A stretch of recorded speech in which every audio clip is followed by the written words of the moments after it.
down the line. So I I love love it. that. Yeah. So yeah, I'm Beka, and I am a solo mum of 2, and my eldest is 5 and my youngest is 2, and they are both emotionally, I better put that on do not disturb. They are both emotionally at the 2-year-old stage of tantrums. My 5-year-old is potentially neurodiverse and potentially just hyper spiritual and hyper aware. And so that comes with its own challenges. And so in that, I've formed a friendship with Ronni probably like 6 years ago. A long time. And then as time's gone on, we've kind of like been living this like parallel experience. And so through that, we kind of have landed at the same place, I guess, in different ways.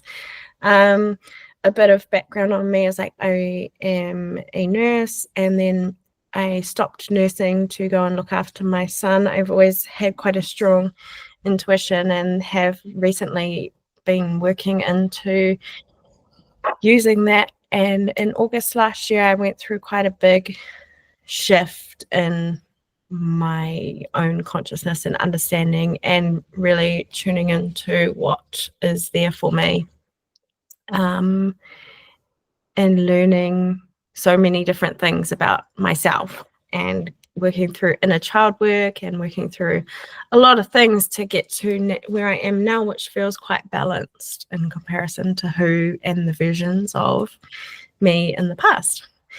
And so Ronni and I have been talking back and forth for quite a few months, and we just said, why don't we just record it and people can listen to it if they feel led to listen to it, because I think what we share in our thoughts and in our understanding of things, there is a need in the space for that to be shared, and we're going to be brave enough to share it. Yeah. And so you can introduce yourself now. Yes. So I'm Ronni, and yeah, I also started in sort of that academic field with health science behind me, and then I went into my master's in rehabilitation, breath work, cold therapy, all that fun stuff, and hypnotherapy. So I have quite a vast background, and I ended up going through my sort of spiritual things when I became a mother in 2016. So I am pregnant with my 4th baby now, and I've got older kids, 6 and 8, and then a 9-month-old baby, and gonna have another baby soon. And the parenting paradigm, I think, has shifted so much, even from 2016 now 2025, and I feel like I have shifted and changed with every child that I've had, with the experiences, and being a single mum for most of my 20s, and just how diverse parenting can be in general, but then navigating the spiritual side and almost this divine feminine unfolding and purification through the process, which has been quite isolating and quite lonely for a lot of women. So it's sort of bringing some of those teachings and some of, where we're at now, where you and I can talk very minimally, but understand the depth of what we're trying to say. So that's sort of my background and how I got here. And this is how we got talking is, we just started to converse about things. And I think this is so important to this new way of being in the world. And I so resonate with what you're saying about with each child, it's a different version of you too, because that's so I remember with Nehemiah, I was quite a soft mother, very, very soft. By the time I got to Lani, I was like, oh, I don't have the time. I mean, I'm soft and I'm nurturing, but we got to have some kind of boundaries here. And with my first child, I very much dove into really being gentle. And my no meant probably don't do that, but if you do, there's not really any boundary or consequence for that. And what that led me to realize in my adult self was that I didn't have boundaries with myself. So how could I have boundaries with my children? And I have really worked hard in the last year to go, okay, where are my own personal boundaries and how does that land with my children? And so a lot of what's been coming up for me spiritually is about often whatever we're judging with or learning through or working through in ourselves shows up in our children. And I just see it so much when I am really internally struggling with something that really plays out on the field with my kids. And that's kind of a hard thing to accept sometimes. Like, you know, my eldest was having quite a bit of anger in previous weeks, and I really took a step back and looked at that and went like, why is he so angry? And I realized that he was playing out my own inner wounding of anger. And my own inner wounding was, you kids are so fucking spoiled and you have everything that I ever wanted as a child and you just don't appreciate it. And so that anger in me was coming out in him. And so once I like really went in internally and worked on that and changed the perspective of that, my children's behavior really shifted. And it's not really something that we talk about often, about when our children are having all these emotions, how much that plays out. Yeah. And like in that reflection as well, like my 9-month-old at the moment, all snotty, congested, like he doesn't often get sick, but I know he's purging and recalibrating because I am. The last month or two, I have also been. And he reflected that. And then same thing when I went through my awakening in sort of 2020. My daughter, when she was born, she just screamed uncontrollably for 2 years. It was so traumatic. And I was like going through this dark night of the soul at the same time and just purging out. And we were both just such deep inner reflections of each other. And obviously you don't plan that when you have a child. You're not like, this is going to be my personal hell for a few years. No, and obviously too, you don't see it when you're in it. You're like, I'm just fucking triggering me. Like you're just surviving, and it's kind of not until you regulate that nervous system again and you can actually appreciate that they are part of our auric field. When they come in, they stay there. Like my son's only just now at 8, shifting into his own.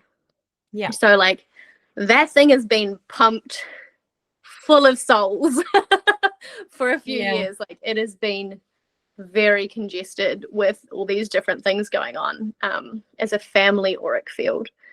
So learning all that stuff was so like hippy dippy to me because I was never brought up. I was normal Kiwi kid, like, you know, dabbled in religion, got out of religion and had no connection to literally anything. I was never taught cultural awareness. I never knew my whakapapa. I never knew anything. I just kind of meandered my way. And now what I get is all from the land, and it's more embracing the spirituality without the like limitations and all the boxes and this is what it should be, this is what it shouldn't be. And like most of the time I'm grateful for the fact that I'm a complete blank canvas because it means that the things that I get, it's because they're mine, that I have received, and very much not what someone has taught me or you know what has been just like normal. So I'm very spiritual, but I like science. I like knowledge. I like referencing things. So when they both came together in my mothering journey, it's a path that not a lot of people have been on that I could reference to. Yeah, or even if they've been on it, not shared on it, right? Yeah, So exactly. It's a very... Yeah. And I think because we're really in this divide of like, we don't want to overshare about our children's lives and what's going on for us because we want to respect their privacy and their autonomy as well. But at the same time, you're the mother there like going, well, why does nobody talk about this? Why does nobody talk about that? Why does nobody talk about that? And so there's like this gap. And then there's this gap as well with either being solo mums or being women who are trying to accommodate a career or accommodate being the primary caregiver so that their other partner is freed up to bring the financial income into the family. Like, and so structurally, the way society is at the moment is not like conducive to the workload of the mother to be able to embrace her full feminine aspect, because there's no full masculine aspect even embodying most men or masculines. And so it's like the templates of both are kind of very blurred and skewed. And so then here we come in as very skewed masculine, feminine, whatever, to try and raise these children. And then you've got them in your life bringing up all this shit that you're like, I didn't know I had that issue. I didn't know I had that issue. And then you're just like, what do I do? Where do I go? How do I get through this? And, you know, a lot of it, you just go into survival and you follow that instinct like you were talking about, and being that blank canvas, creating a flow for yourself. But I think the thing that I realize the more I go on is that really the only answers can come from internally. But sometimes it's nice to hear others' perceptions on it and to really find someone that relates with that and can share with that. Yeah. And I think a lot of us, particularly in the like kind of spiritual realm, we do go external at first, at least. You know, we're looking for these mentors and coaches and these spiritual gurus, and we don't intentionally give our power away. Sometimes it's part of the journey, of course, but we are just drowning, and they are that, you know, lifeboat. And I don't think that a lot of the spiritual, you know, gurus, teachers, coaches, whatever, actually understand the deep survival that a lot of our feminines are in. Because this is obviously generational. This goes way back, you know, thousands of years. This is not something that's a new template. But we are actively trying to change it. And I think, a lot of these people in places of, you know, not authority, but, you know, they are there who offer guidance and support, don't always resonate, especially with those kind of like single mums, and they give us action, very masculine things like show up in your purpose, like go make the money, go do all this stuff, and they don't actually honor the mother and the divine feminine that we are trying to embody, we are learning to embody. And so then when we don't honor ourselves in those deep moments, we don't really know how, it's reflected back to us, and the advice we get is often just go make more money, go do something, go take action steps. Yeah, the action thing is huge. And it's like, awesome, but I'm wanting to nurture, I'm wanting to calm down, I'm wanting to show up for my kids, I want you know, that. And we're seeking containment of that masculine when we even when we hire women coaches, when, you know, we're seeking something that's not there. And so it kind of leaves us being like, are we what? what are we doing?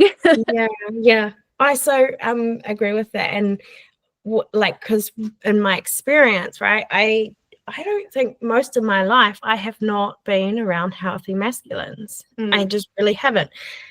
And I also haven't been around healthy feminines. I've seen glimpses of them, but it's really common that so many of our feminines are wounded and so many of our masculines are wounded, and then the wounded find each other and they create this beautiful mishmash, and then they share that with their children, right? And so something for me is like, in leaving a relationship that was really harmful to me and my children, and then recreating my family situation of just me and the two kids, has been this journey of, well, how do I embrace my feminine aspects? And especially for me, my dark feminine side really came online in the last 6 months, of like really strong intuition, strong urge, like telepathic communication with my children, all these things that people don't talk about.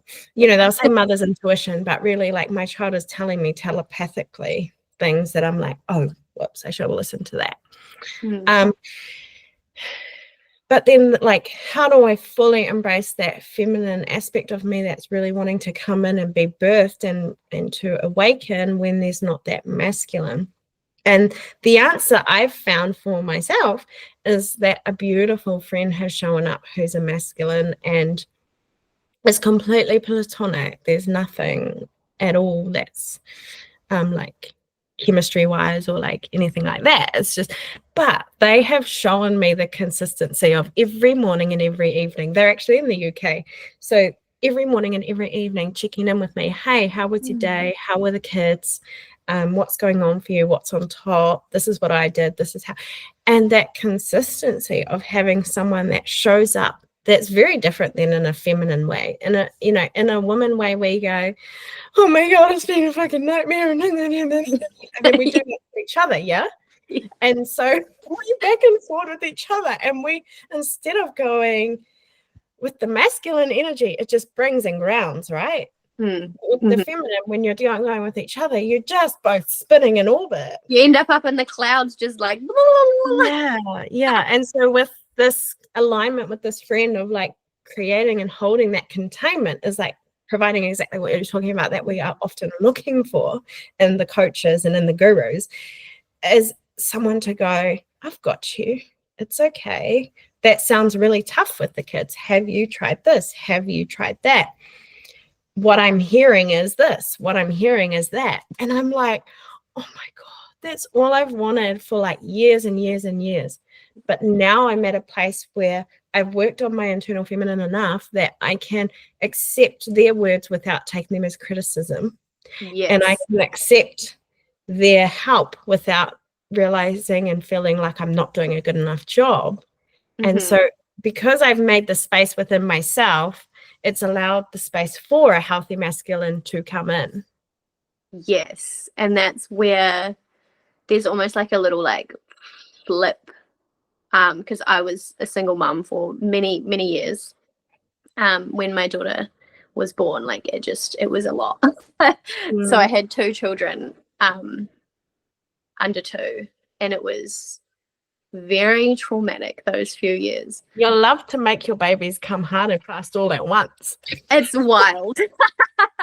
But and I was single for for many, many years, 5 years. And I really had to get that containment for myself and work on my defensiveness, because I was in my masculine a lot. And I would, if a male came in or tried to offer any advice or support, I would be like, but you don't know. I would be combative. And, that was just a feminine wounding in myself that I had to really work on. And over the years, now, obviously, I have a wonderful husband. He is so good with that support. And I know I wouldn't have been ready for him any earlier because I would have just honestly bulldozed him, because he's so kind and so calm and so different to the energy that I was up over here, spazzing. So yeah, I had to really work on that and bring that down into that grounding. But even then, like, I could notice a lot of people still struggle, and they may be really amazing guys. Like, you know, I was lucky enough to meet plenty of amazing soulmates along my journey. And, you know, a lot of the same issues would pop up. And this person would be very similar to this person, and this person would be very similar to this person. And collectively,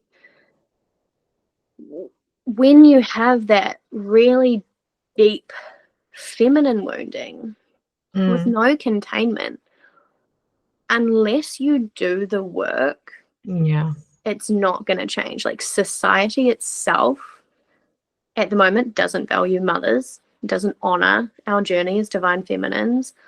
You know, we should be working, we should be staying at home, we should be, like, amazing opportunities for us to grow.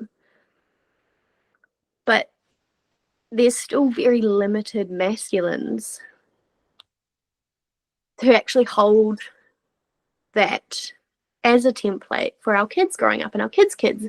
And, like, it's going to take generations to potentially, like, shift. You mean in the honoring of the woman?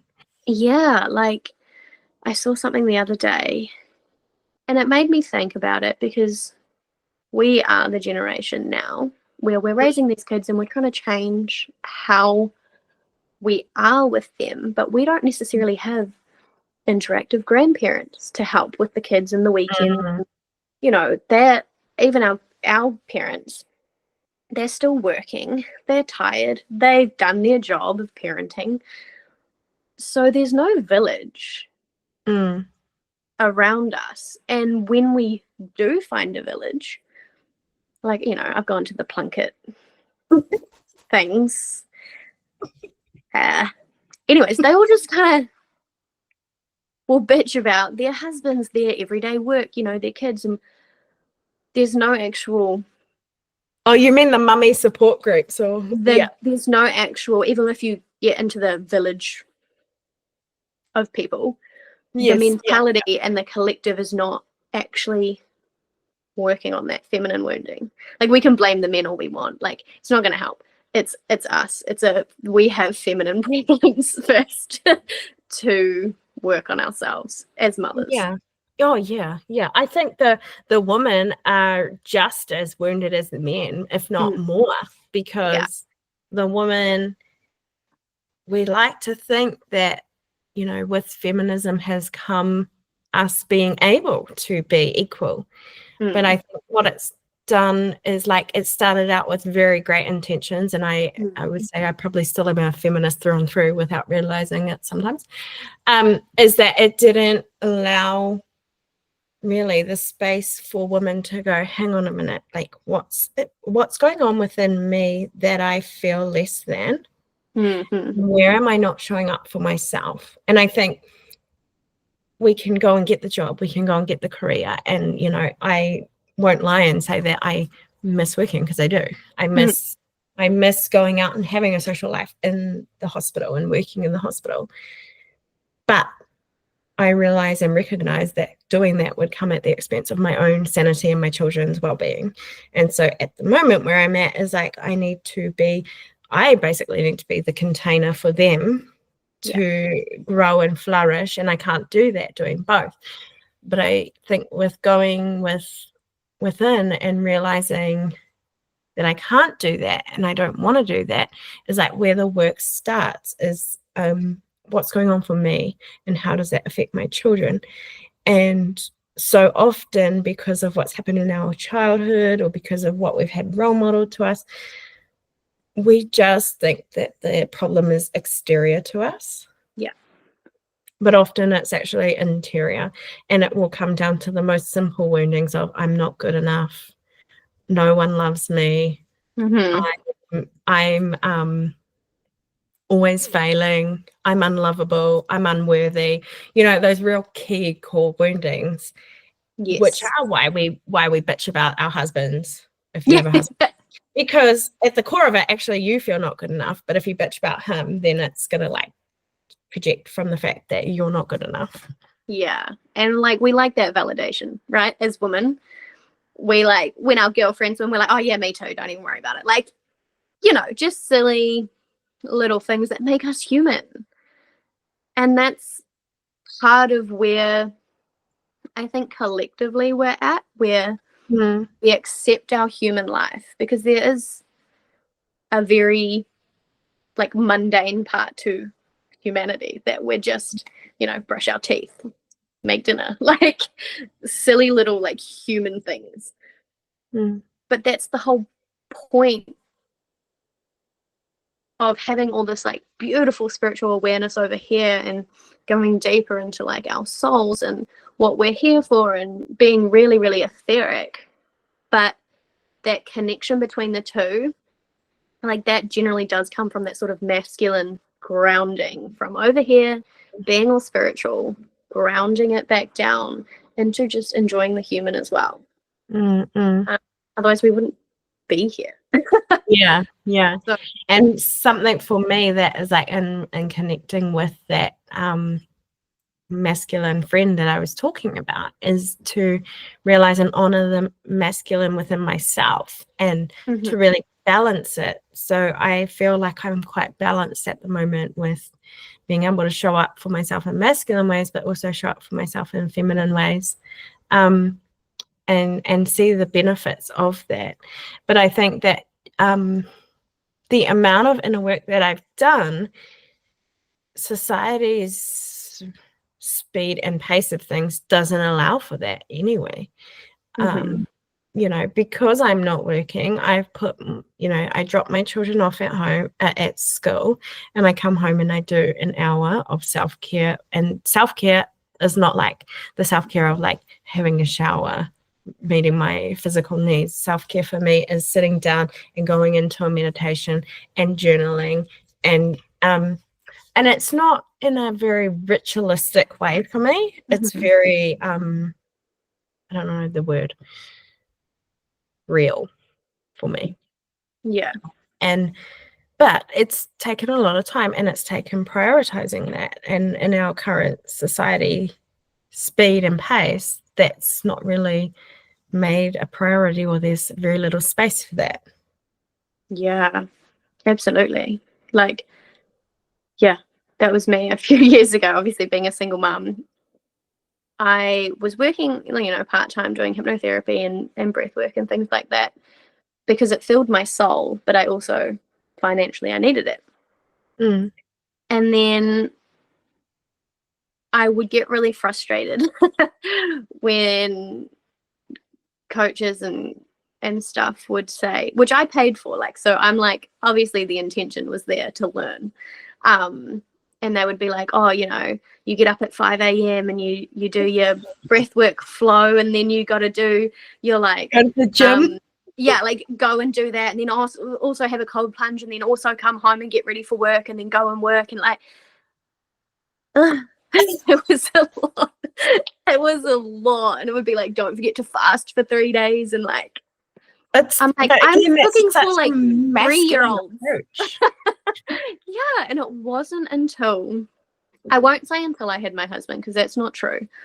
It's been easier since having my husband, but there was about 2 years before my husband where my me time was just getting up with a coffee, and I would quite often sit in meditation and watch the sunrise.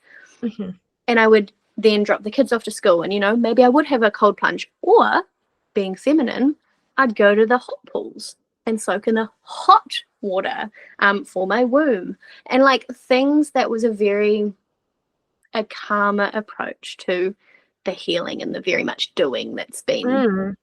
What do you think is the underlying thing of like why it's like you have to go into ceremony, you have to do a cold plunge, you need to experience this modality and that modality and when actually it's kind of like detracting from the thing of actually just going within and doing the work. Yeah. Like, what do you think is underlying with that? Oh, this goes way back. So, like, my thing, I don't know enough to really speak on religion, right? Like, I went to church, left church. I've found my way back to God, but it's in like a different version of religion these days, which is fine. But when you think back to the actual templating of feminine and masculine, back in history, women were honored for being in their feminine, right? Somewhere along the line, it has, and this is like thousands of years old, where that masculine has become the leadership by default, because they essentially just took away the power of women. Obviously, we let them somewhere along the line, where we believed it, and we've taken out the Bible and like all these things, where in every culture, like the Druids and stuff, like there are so many different cultures around the world that would have had nothing to do with each other in different time periods, where the feminine just was not honored, and it would slowly and I guess that's the kind of point, because God is a man and like all of these things that we're taught. So I don't think it's just like a now period thing. No, like it's just so far back that we forget. Like we have no question of it. We're like, it is what it is. And that's where our neurodivergent children and our children that are thinking really differently, this is just how it is, doesn't cut it anymore. The way that they are, they're like, nah, let me challenge that. So it's like, I think it's gone back so far. And then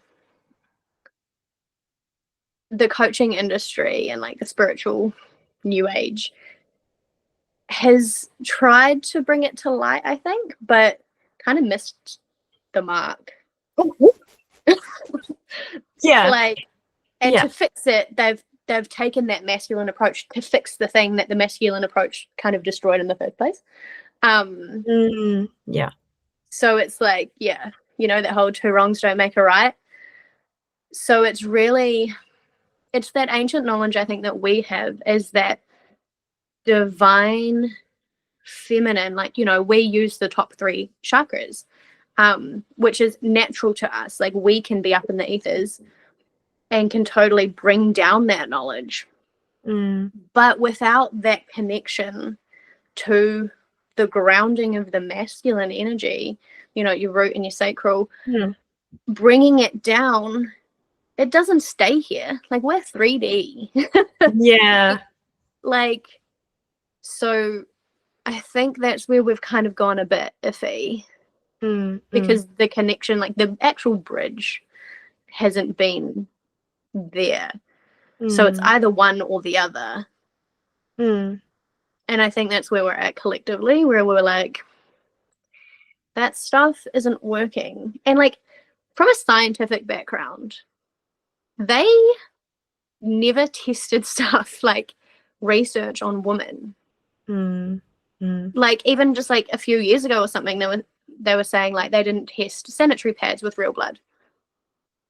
Like, what were you doing in that time then? Like, and when I would do my research for my master's degree, they would be very emphasizing on the fact that so much of the research was always done on males, not the women that are in cycles, that we go from adolescent through to the kind of like mother energy archetype into the crone energy archetype. Like, it was never researched accurately for women.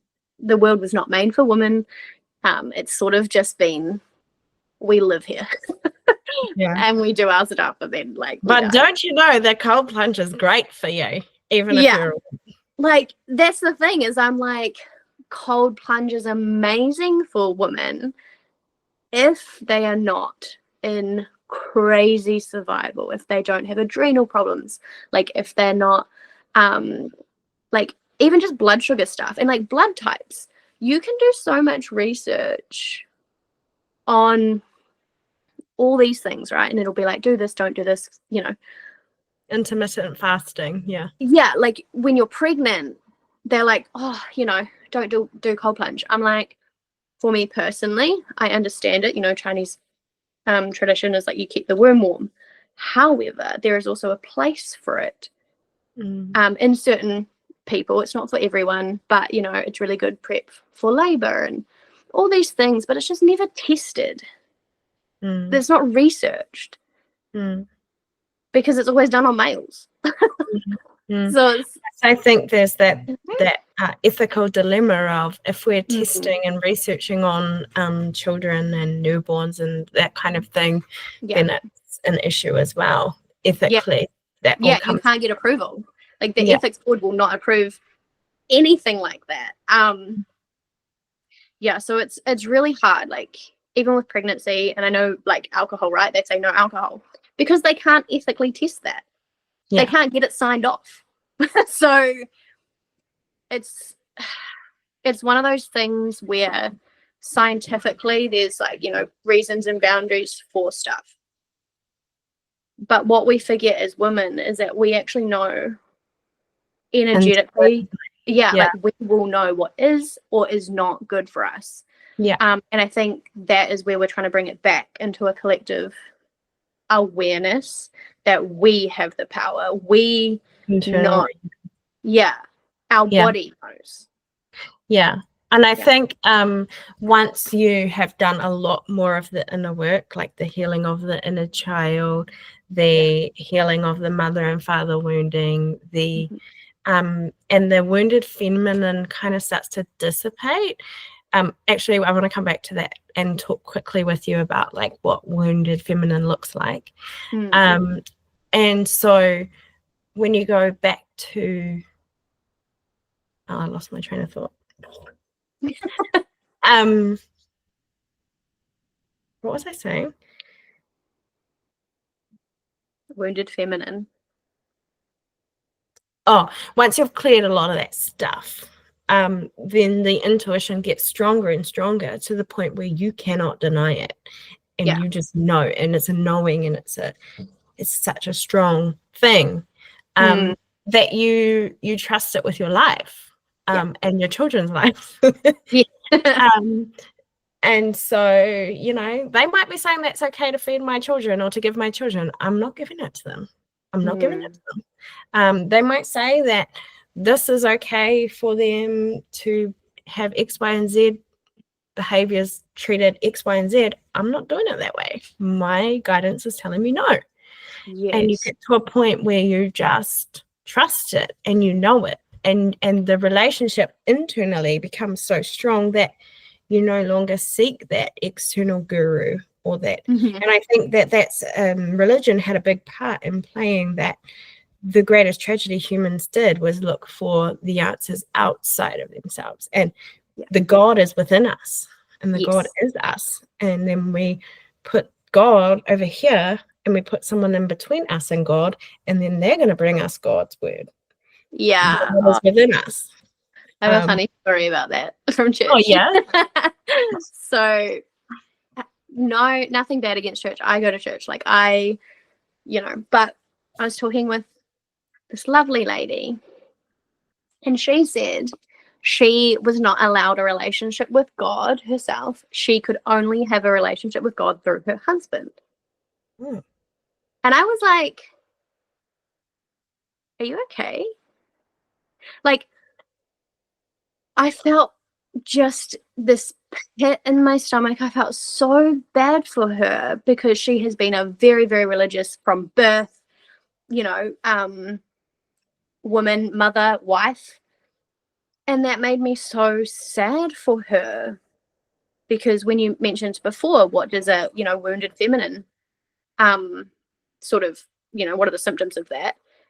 It is expecting either a husband or anyone else to be your savior, to connect you to God, to, you know, be that person in between. And like, we weren't taught that it's us. And like, pain teaches us that. So sometimes we go through a lot of those pain things, so that we can learn to connect in our own divinity. And like, that is an asset in society, is us being connected with our divinity. Like, a whole lot of society would change if we actually went down that path. And I think that's where we're sort of at collectively, is shifting into that divinity and knowing it and understanding. Yeah. And also, I think not trying to escape the pain. That's a big one. Like, some of the pain I've been through, I mean, yeah, I just would want to ignore it. So escaping it seemed easier. Like, instead of sitting down and working through my feelings and processing it, I'd much rather invite a friend over for a coffee and we talk about everything else but the pain. Yes. Or it can be the opposite thing, where you're just looping the pain and you're going round and round in circles in the pain. And so there's a healthy balance, right, between the two, of opening it up and looking at it internally, or avoiding it. But I think when you bring someone else in to solve your problem, they're going to project onto it their experience of said problem, or their view of said problem. And therefore, it's not actually relevant to who you are and what you've been brought here to do. So then you're completely disconnecting again from your inner guidance. Yeah, like, I know we connected like over some traumatic stuff about like suicide, and we've both been through some stuff.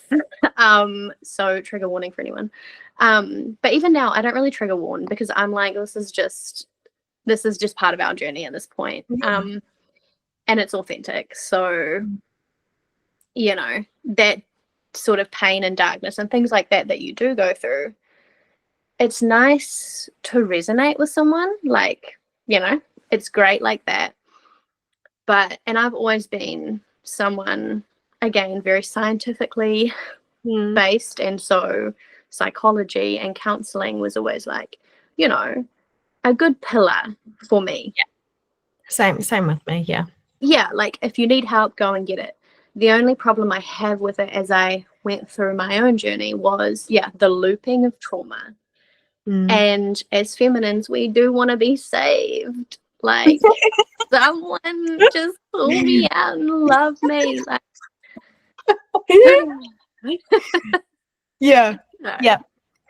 either like pull me out of this burning castle, or take me, let the burning castle take me. There's like no in between. It's like, it's not like, oh, there's a fire extinguisher, let me just go fucking do the extinguishing myself. Like, it's not taught in the way which was probably going to resonate with us anyway. Like, you know, back in the day, if someone was like, bro, you just need to like accept this pain and kind of work through it, I'd be like, you don't know. It's like if you're pregnant and someone says, oh, you just wait, you'd be like, oh, they're so fucking bitter about being a parent. And then you're in it and you see someone pregnant and you go, oh, you just wait. Yeah. And like, it's a thing, right? Like, we learn, we grow. And I think that's where, like, we're so smart as feminine beings. Like, we get so much of this knowledge and these kind of etheric downloads, and we sense energy, and we're so fluid that we kind of miss the humanness of those experiences. And those they are traumatic events, they do change us, of course, but you kind of shift from that victim to be like, okay, that really fucking hurt. Hopefully I swear. Look where I am now, and how have I transmuted that so beautifully, and how am I a pillar of light and strength to so many others, when 3 years ago I was in fetal position wanting to die. Like, it's but so that is that is the feminine beauty, is that like so often in birth, in life, in everything we experience, it can get so close to the edge of wanting to die and give up and like, I'm not doing this anymore.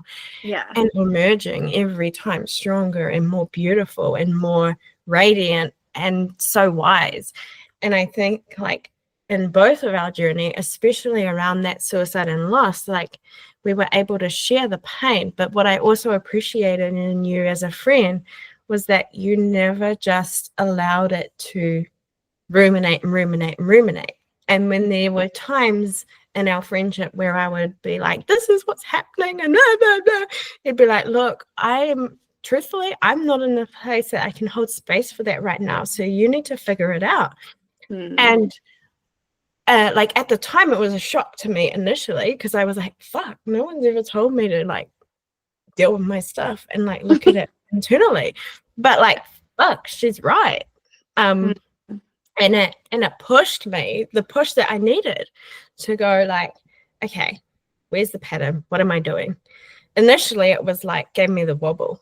But then it was like, no, actually, yes, I need to go within. And then that was back in August last year where we had one of those conversations, and like, look how much I transformed from. So I think it's like also being aware as a feminine that we hold space for people, but we also push them into, okay, this is coming up for you, but like, where are you allowing it to keep coming up? Where is the pattern repeating? Where are you avoiding the work?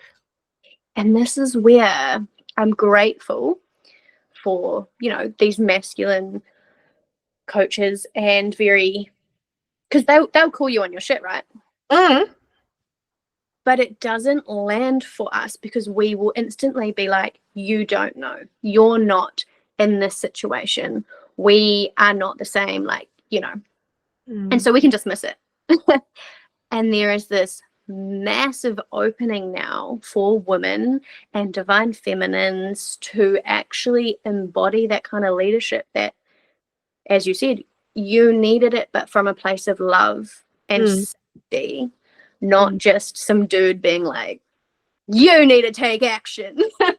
Like, it was from obviously a place of love and just from my own experience. And yeah, like, collectively there is now this responsibility as divine feminines that we are going to create these spaces, and we're going to talk about it, and we're going to bring it to light with love and intention, not just I'm up here, you're down here, you need to get up here. Like, we're all like, I don't have time for you because we're not on the same page. That triggers me, because I didn't get into this industry like by choice in a way. Like, I just kind of fell into it. But I've been around some amazing coaches, and I've loved all my coaches, to be fair. But their approach, most of them aren't parents. Most of them are doing their own thing. And they have a very specific purpose of maybe it is awakening that person, or maybe it is helping deal with this trauma. Some people are specifically trauma informed on certain things, and that's amazing. But yeah, I just think there is a more feminine flow in leadership coming up, because there is a gap. And that's where we're kind of stepping into, saying, hang on, these conversations could be beneficial to a certain amount of people without, we're not trying to trigger point and traumatize anyone. We're not trying to be like, we know what we're doing. We have no idea. Like, I don't know what I'm doing. I'm still figuring it out. But I know that it's in a flow, because there's other people that are going through very similar things to what we've been through and what we're learning. And we're going to continue as well. Like, we are still working on ourselves. And it's nice to connect with other people that are still doing the work. We're still figuring it out, Yeah. Yeah. And still having very human experiences of like, where are your shoes? Get your shoes. It's time to go. Losing jumpers at school. Like, I just bought that. Darn. Yeah. And I think that that's the other thing, right? Is that in that integration of the masculine energy of do to heal, is like, is it being integrated in a way that is maintaining the change, is maintaining the flow? And if you are having this very rigid program of this is what healing looks like and this is how you do it, like, are we actually creating healing, or are we creating something that fixes someone for a short time span? Yeah, solution based, which is very masculine. Like, you've got a problem, let me fix it. Like, yeah, come to this retreat and we're gonna bam, bam, bam, bam, bam, bam, and then off you go, and whoopsie, she's still wounded on that area that we worked on for 2 days. Yeah, like that was my thing. I'd never gone to a retreat before. I went in like 2020. And I got smashed into like obliteration of myself, and I appreciate it now because obviously I have the capability to bring myself back, and I learned that very, very quickly, that it's on me to fix this. Obviously all this trauma came out, and I didn't even know what that really was, to be fair, back then. And it was a really hard integration for me, because that's what obviously kickstarted my soul's journey really deeply into the whole dark night of the soul. That took a few years, and it really smashed me because I was a newly single mum at the same time, and it was honestly really, really hard. Very grateful for it now, but it does make sure that whenever I do hold retreats or do breath work, or even when I'm working with hypnotherapy, there is a space for integration, because that is so important. And again, we're not taught it. We only know from experience, don't we? So it's like you could tell someone, oh, integration's important. Won't matter until they're in the shit. Yeah. But again, I think that approach of the very masculine get results is where it happens. So I think in a more safe framework as a divine feminine, we can acknowledge that I'm going to sow the seed, and it might not birth for 9 months. It might not land for 12 months. Yeah. But I'm sowing the seed, and we do not need to see the results here and now, today, tomorrow, the next day. We are working with the energy. And I see this in a lot of the coaching that I got from someone who's really dear to me. She sowed seeds that 5 years ago now they're coming, and I'm like, oh my God, that's what she meant. Yeah. Oh my God, that's what she meant. But she never pushed me further than I was ready. Yes. Because she believed and she understood that when soul is ready to reach that point and to understand that level, it will unfold, and the seed is there to scaffold on. But if you're pushing in a really masculine way, you will end up hurting people and damaging them. Yeah. And I think it's nice to see the shift, like with spirituality, acknowledging this now, and embodying that and actually taking it on board in a very non-confrontive way. Like they're starting to get it, and this is awesome to see. Collectively, it is starting to shift.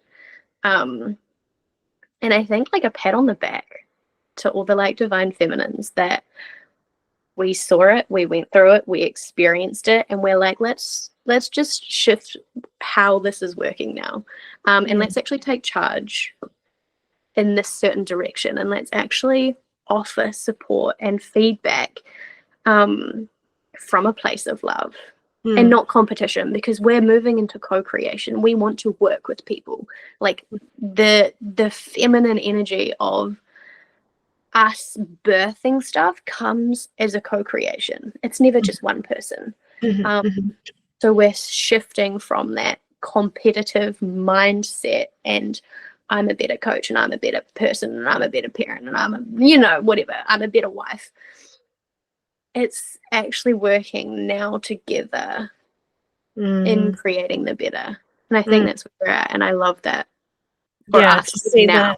The marriage of the skill sets and the knowledge and the and I do have to add though, my friend that's a masculine that I was talking about before, so I have probably just been in a very wounded feminine state in the past and then gone into my feminine so much that my masculine side was just like completely out the back door.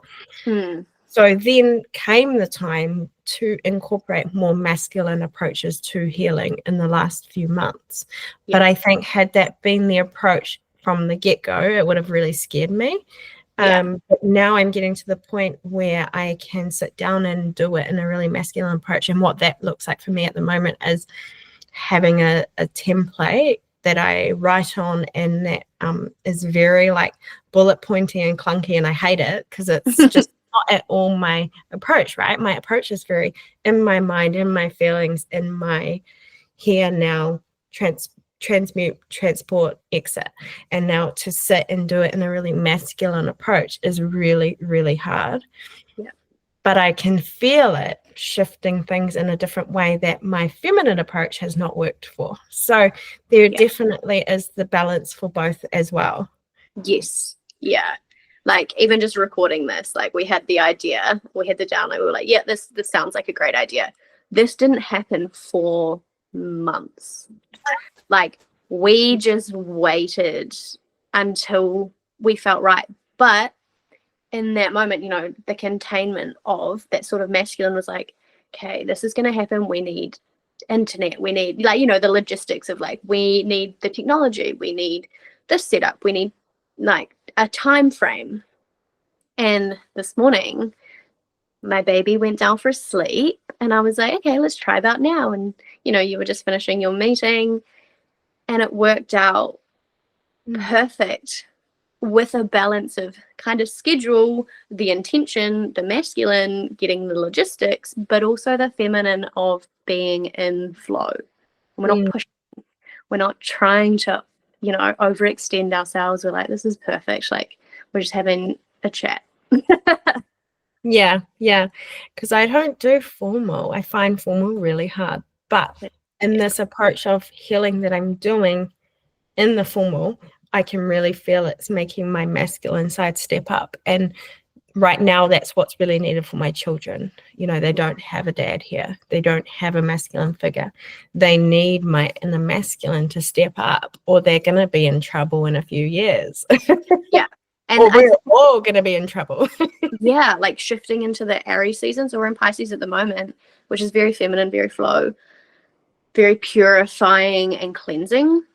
But when we hit that Aries season, like it's going to be very go, go, go again. And this is the thing with cycles.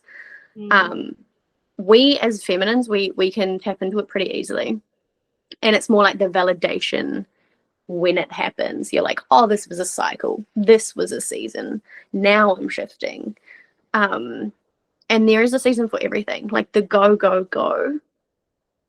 Oh man, the next 2 years, I think, a good emphasis on that masculine. Getting that kind of awakening into stepping into like I feel definitely, especially next year. Like I think is it the year of the horse maybe next year?